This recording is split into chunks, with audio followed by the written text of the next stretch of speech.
அகமதாபாத் விமான விபத்து தொடர்பாக பிரதமர் மோடி அதிகாரிகளுடன் ஆலோசனை நடத்தி வருகிறார். கூடுதல் விவரங்களை செய்தியாளர் ரமேஷ்குமார் வழங்கிட நாம் கேட்கலாம். வணக்கம் ரமேஷ். இப்ப தொடர்ந்து பிரதமர் மோடி அவர்கள் ஆலோசனையில ஈடுபட்டு வராங்க.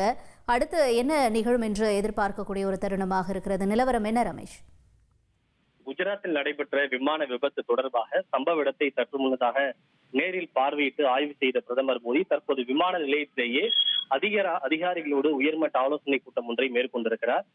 குறிப்பாக இந்த ஆலோசனையுடைய மிக முக்கியமான நோக்கம் என்பது இதில் உயிரிழந்த பாதிக்கப்பட்ட நபர்களை விரைவாக அடையாளம் காண்பது, எவ்வளவு விரைவாக இயலுமோ அவ்வளவு விரைவாக பாதிக்கப்பட்ட நபர்களின் குடும்பத்தினரை காக்க வைக்காமல் அவர்களின் குடும்பத்தினரிடம் உயிரிழந்தோரின் உடல்களை ஒப்படைப்பது, பாதிக்கப்பட்ட குடும்பங்களுக்கு என்ன மாதிரியான ஆதரவு நடவடிக்கைகள், குறிப்பாக நிவாரணம் உள்ளிட்ட ஆதரவு நடவடிக்கைகளை வழங்குவது, மீட்பு மற்றும் நிவாரண பணிகள், விபத்து எப்படி நடைபெற்றது, மீட்பு பணிகளில் ஏற்பட்டுள்ள முன்னேற்றங்கள் ஆகியவை குறித்தெல்லாம் விரிவாக இந்த கூட்டத்திலே ஆலோசிக்கப்பட்டு வருகின்றது.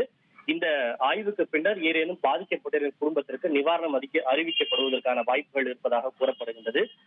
இது தவிர இந்த உயிரிழந்தோரின் உடல்களை DNA பரிசோதனைக்கு பிறகு அடையாளம் கண்டு வெகு விரைவாக அவர்களை அறிவித்து சடலங்களை குடும்பத்தினரும் ஒப்படைக்க வேண்டும். இதுவரை சுமார் 190க்கும் மேற்பட்டோருக்கு DNA பரிசோதனை நிறைவு பெற்றுள்ளது. எனவே விரைவாக அந்த பணிகளை முடித்து பாதிக்கப்பட்ட குடும்பத்தினரிடம் சடலங்களை ஒப்படைக்கிறது ஆகியவைதான் இந்த கூட்டத்தினுடைய மிக முக்கியமான ஒரு அம்சமாக இருக்கிறது.